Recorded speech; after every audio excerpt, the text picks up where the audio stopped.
Hello everyone, आज मैं revision कर रही हूँ ग्रेविटेशन। तो F बराबर g/m/r² होता है। g का अगर वैल्यू देखें तो ये 6.67 इंटू 10⁻⁻11 होता है। नेक्स्ट है जीपी सीरीज। तो जीपी सीरीज के लिए फॉर्मूला होता है a/1 - r। ए जो होता है ये फर्स्ट टर्म होता है, r जो होता है ये कॉमन टर्म वाला होता है। जैसे कि ये हो गया 1/2 एंड यहाँ पे लिखा होगा 1/4। तो 1/4 को हम 1/2 स्क्वायर करके लिख सकते हैं। तो ये दोनों कॉमन टर्म हो गया, मतलब कि ये भी 1/2 है, ये भी 1/2 है। तो यहाँ पे लिखेंगे। तो ये सब PYQ में पूछा गया है, तो याद रखना जीपी सीरीज को। वैसे भी क्लास में भी करवाया जाता है। नेक्स्ट है ग्रेविटेशनल फील्ड इंटेंसिटी। तो इसको सिंपल E बराबर FM से याद रखते हैं। मैं इसको F ऐसे ही याद की थी। F को लिख सकते हैं gm/r² इंटू m। ये जो m आया है तो ये m से m कट जाएगा, तो gm/r² आया, तो वही दिया गया है। ग्रेविटेशनल फील्ड इंटेंसिटी जो होता है ये gm/r² होता है। जी को बोलते हैं एक्सेलरेशंस ड्यू टू ग्रेविटी, जिसका कि फॉर्मूला होता है gm/r²। लेकिन इस टाइप का क्वेश्चन जब भी सॉल्व करना तो वहाँ पे क्वेश्चन में देख लेना डेंसिटी के बारे में बोला गया है या फिर वॉल्यूम के बारे में बोला गया है। क्योंकि अगर हम gm/r² लिखते हैं जी के लिए, तो यहाँ पे लिखना डेंसिटी इंटू वॉल्यूम को लिख सकते हैं 4/3πr³। तो अब देख सकते हैं, अगर यहाँ पे directly G inversely proportional r² करोगे तो ये रॉन्ग हो जाएगा, क्योंकि इस टर्म में जनरली लिखना ये सही होता है। तो यहाँ से ये r से r कट जाएगा, तो जी डायरेक्टली प्रोपोर्शनल r हो जाएगा, इसलिए ऐसे करोगे तो रॉन्ग हो जाएगा। तो क्वेश्चन में अच्छा से देख के अप्लाई करना। देखो ये है अर्थ सरफेस। अर्थ सरफेस पे जी दिया गया है एंड कुछ हाइट जाते हैं, तो यहाँ पे हमसे जी डैश का वैल्यू पूछा जाता है। तो इसको याद करने का सिंपल ट्रिक है, जी डैश बराबर जी लिखो अर्थ सरफेस के लिए। फिर यहाँ पे 1 प्लस ये हाइट h है एंड ये रेडियस r होगा, तो यहाँ पे 1 प्लस h/r लिखो, ये h/r हो गया एंड इसको स्क्वायर कर दो। ये हमेशा एप्लीकेबल होता है। तो वही यहाँ पे दिया गया है। अगर हाइट मतलब कि बहुत ही कम हो r से, मतलब कि रेडियस ऑफ अर्थ से, तो हम यहाँ पे जी डैश का फॉर्मूला लिख सकते हैं, जी डैश बराबर g1 - 2h/r। एंड इसको कैसे लिखे हैं सिंपल देखो, ये जो जी डैश है ये जी है, जब ये नीचे वाला वैल्यू को ऊपर करेंगे तो यहाँ पे जो ये 1 प्लस h/r है, इस पे जो स्क्वायर है ये -2 में आ जाएगा। तो ये सब हमको बेसिक मैथमेटिक्स में सिखाया जाता है। अब यहाँ पे जी डैश बराबर g1 एंड ये जो बाहर में पावर लिखा है उसको अंदर में ले आएंगे, तो ये -2 है, तो यहाँ पे -2h/r लिखेंगे। अगर कभी भूल जाते हो तो इस स्टेप से सॉल्व कर सकते हो। नेक्स्ट है जी बिलो के लिए, मतलब कि ये तो अर्थ सरफेस से ऊपर के लिए देखे थे। अब अर्थ सरफेस से नीचे के लिए देखते हैं, मतलब कि डेप्थ के, मतलब कि ये अर्थ सरफेस है, तो अब सरफेस से नीचे तक के लिए देखेंगे, क्योंकि अर्थ के सरफेस पे जी का वैल्यू जी है। अब यहाँ पे पूछ रहा है कि जी डैश कितना होगा, तो इसमें ये भी इसके ही जैसा है। सिंपल लिखना जी ब्रैकेट में 1 - h/r, बस यहाँ से 2 को रिमूव कर देना।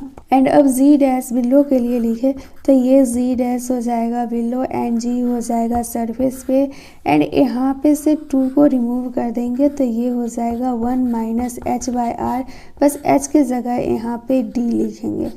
एंड ये फॉर्मूला पे भी टेस्ट वगैरह में बहुत पूछा जाता है। जी डैश बराबर g - r⍵² cos² फाई होता है।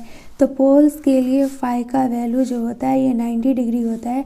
जब इसको 90 डिग्री करेंगे तो ये सब 0 हो जाएगा। एंड वही इक्वेटर का बात करें तो फाई का वैल्यू 0 होता है, तो फाई कॉस फाई जो होता है ये 1 होता है। तो सिंपल इक्वेटर पे जी डैश बराबर g - r⍵² हो जाएगा। देखो जी डैश बराबर g - r⍵² cos² फाई जो रहता है, अगर इसमें हमें वेट पूछा जाता है तो हम m से मल्टीप्लाई कर देते हैं। तो m से मल्टीप्लाई करेंगे तो ये हो जाएगा mg डैश, इधर हो जाएगा mg एंड ये हो जाएगा mr⍵² cos² फाई।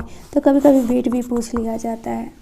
ये ग्राफ दिया गया है intensity of gravitational field and R के बीच में पहला ग्राफ है हॉलो स्फीयर के लिए एंड सेकेंड ग्राफ जो है ये सॉलिड स्फीयर के लिए है। नेक्स्ट ग्राफ दिया गया है ई एंड आर के बीच में। ई ग्रेविटेशन के लिए लिख रहे हैं तो इसको बोलेंगे इंटेंसिटी ऑफ ग्रेविटेशनल फील्ड।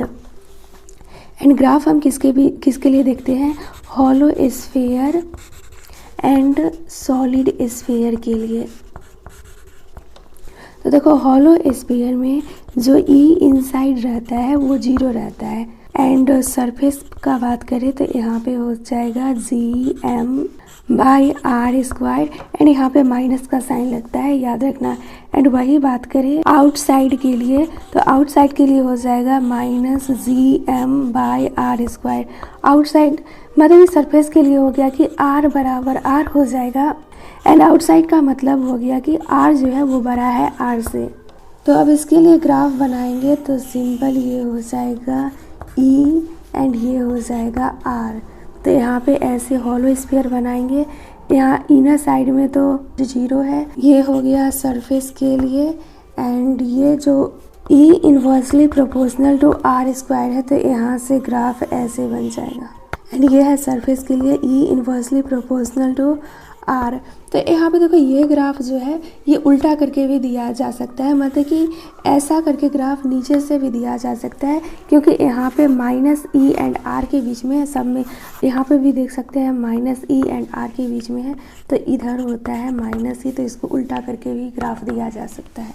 मतलब कि ग्राफ जो होगा ऊपर में +E है तो नीचे में हो जाएगा -E, इधर r हो गया तो यहाँ पे ऐसे करके ऐसा दिया रहेगा ग्राफ। नेक्स्ट ग्राफ है सॉलिड स्फीयर के लिए। तो ग्राफ किसके बीच में बनाते हैं, इंटेंसिटी ऑफ मतलब कि E एंड R के बीच में ग्राफ बनाते हैं। तो सबसे पहले ऐसे बना लेते हैं, ये हो गया E एंड ये हो गया R एंड ये हो गया सॉलिड स्फीयर।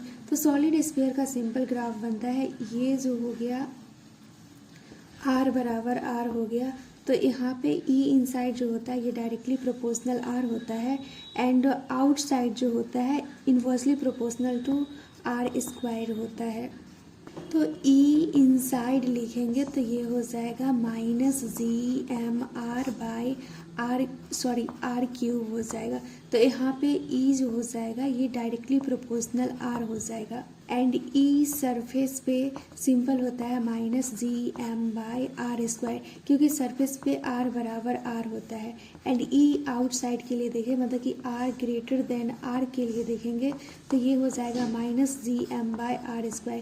तो यहाँ पे E देख सकते हैं इनवर्सली प्रोपोर्शनल टू r² है तो इसका ग्राफ ये हो गया एंड ये r बराबर r है तो ये हो गया एंड ये डायरेक्टली प्रोपोर्शनल टू r है तो इसका ग्राफ ये हो गया।